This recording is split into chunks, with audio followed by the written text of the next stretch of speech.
Mario Cristobal is catching heat.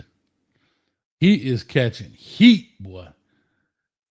The Miami streets are hot right now when it comes to Mario Cristobal.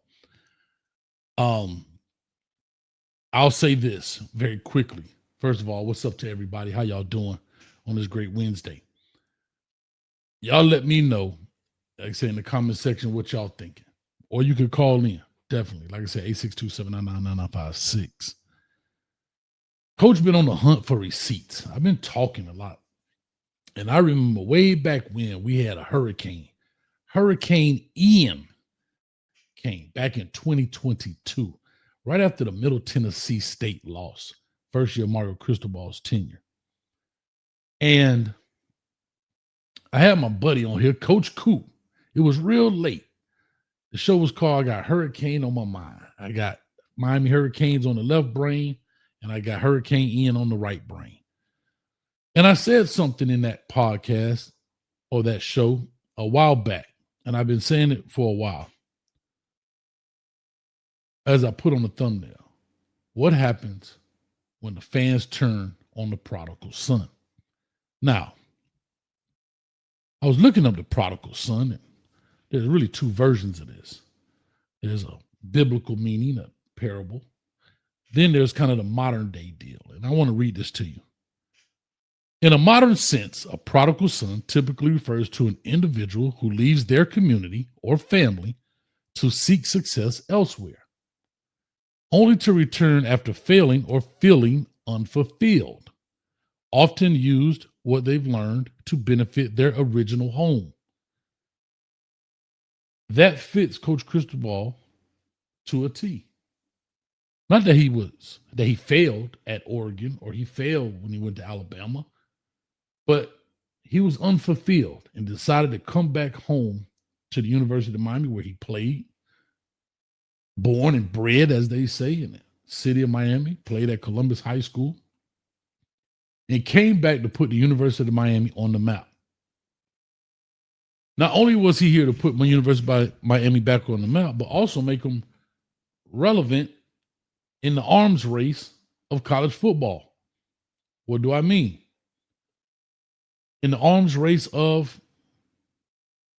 facilities, resources, meaning money being spent, NIL, transfer portal, all of these things. And for this, he required a very large salary and a long-term deal. 10 years, $80 million, $8 million per year.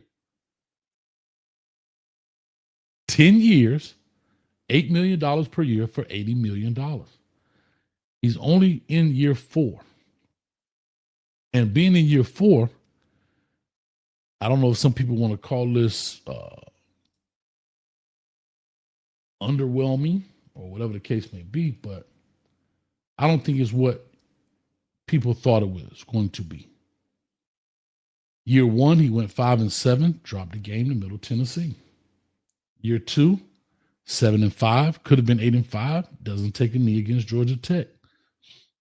Year 3, acquires Cam Ward, ended up being a Heisman hopeful, but the number 1 draft pick overall.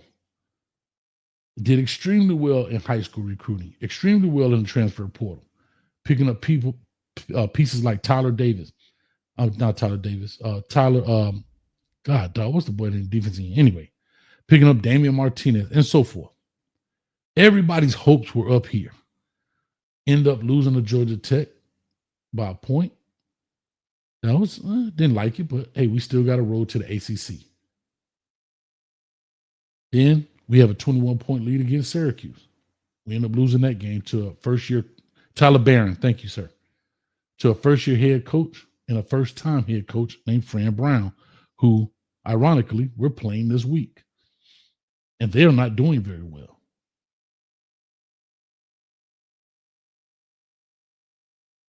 I asked a question a long time ago.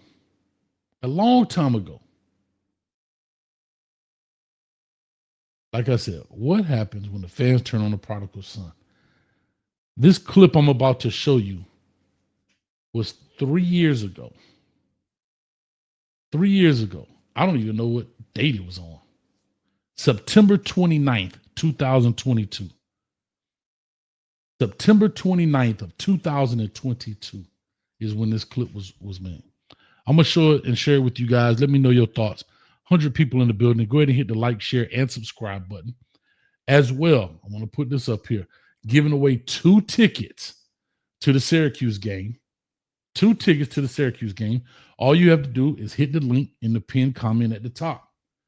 2 tickets in the Syracuse game. We're not going to spin the wheel until we get to at least 60 people.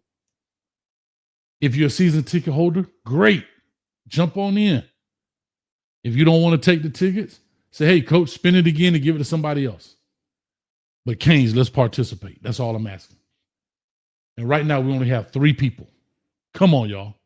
3 people have joined. Take you literally 2 seconds. 2 seconds. Jump on in. The only thing I'm requiring is when we do it and spin it, you got to be here to call. You got to be able to call in. I give you 2 minutes to call in. That's it. That's all I'm asking. That's it. Come on. I'll leave this scrolling at the bottom. Let me go ahead and put this up here on the screen. This was a video, like I said, September 29th of 2022. Can I find it? Here we go. I want y'all to hear this. Not long. Shout out to Coach Coop in the building. Agree. And, I said something when this whole deal was going out and blah, blah, blah. And I said this. Knowing this process, knowing what it takes, I would have never guessed this, right? Like I would never guess the MTSU loss. Mm-hmm. I thought this loss would have come somewhere else down the line, but I knew a loss would come. Why? Because you've been through a rebuilding process before. I've seen it, been it, done it, and understand how it works. And I've always said this. The first year, people will make excuses. But in year 2, what happens to the prodigal son when the people turn on him? That's the question. And people are already, I know some people are making excuses. To me, these are excuses. When you talk about players, that's an excuse. It is. We lost the game. When you talk about scheme or whatever, you could talk about scheme. It's Middle Tennessee at the end of the day. I don't care what anybody say, right? We have opportunities to win this game. The ball didn't roll our way. It's not an excuse. That's a fact. I mean, that's neither here nor there. I'll play it one more time for your mind, just so people can. I don't want people to hear that again. I asked this 3 years ago. I totally agree. And, I said something when this whole deal was going out and blah, blah, blah. And I said this. Knowing this process, knowing what it takes, I would have never guessed this, right? Like I would never guess the MTSU loss. Mm-hmm. I thought this loss would have come somewhere else down the line, but I knew a loss would come. Why? Because you've been through a rebuilding process before. I've seen it, been it, done it, and understand how it works. And I've always said this. The first year, people will make excuses. But in year 2, what happens to the prodigal son when the people turn on him? That's the question.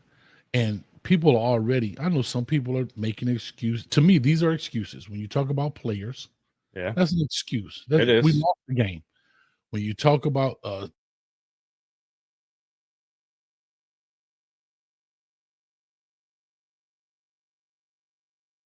so if anybody like to call in and answer that question, what do you do when people turn on the prodigal son? And that is clearly what's happening right now.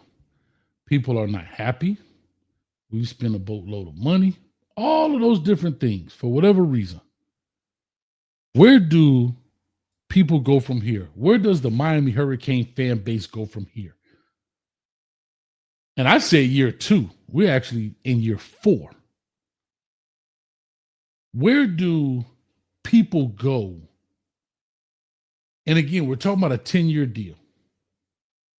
There are some people out here saying, hey, I still believe we can do this. Fine. I understand.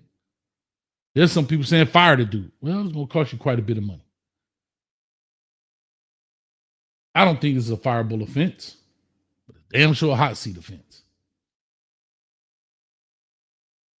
What do you do going forward?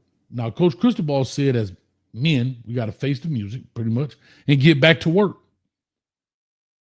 And that's a true statement, but I think it's an unfinished statement.